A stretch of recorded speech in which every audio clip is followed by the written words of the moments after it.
আবু সাইদের রক্তের গন্ধ এখনো না শুকাতেই সরকারের ষড়যন্ত্র করে, এই সরকারের বিরুদ্ধে ষড়যন্ত্র করে সরকার শান্তিতে রাখার একটা প্রক্রিয়া কিন্তু আমরা দেখতে পাচ্ছি।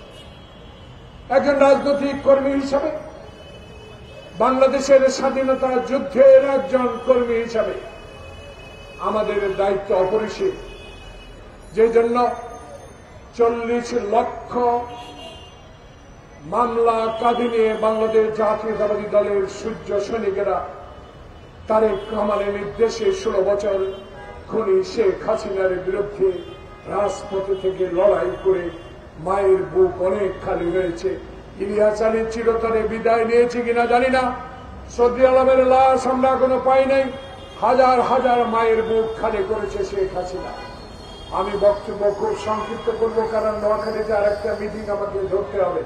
প্রিয় ভাইরা, এই 5 আগস্টের পর আমি একটু দেখতে পাচ্ছি কিছু যেন কথার সম্ভাবনা দেখা যাচ্ছে। যারা রাজনীতি করেন, রাজনীতি মাঠে ছিলেন, যাদের নেতাদেরকে শেখ হাসিনা বিভিন্ন কারণ দেখিয়ে ফাঁসির কাস্তে ঝুলিয়েছেন, আমাদের নেতা সালাউদ্দিন কাদের চৌধুরীকেও ফাঁসির কাস্তে ঝুলিয়েছিলেন।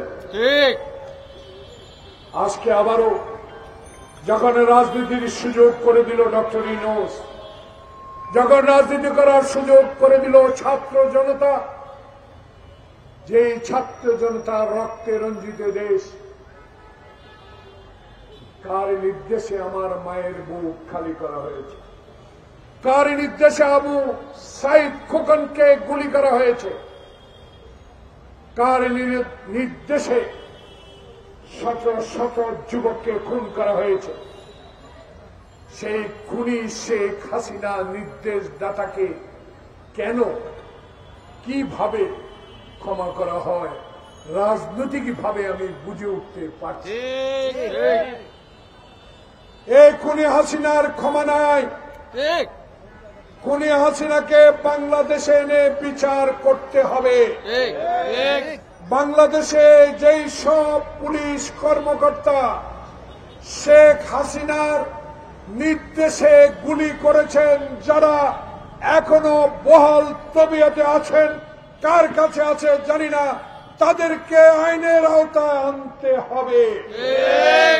না হলে আমাদের এই ছাত্র সমাজের যারা আত্মহত্যা দিয়েছে তারা কবর থেকেও শান্তি পাবে না।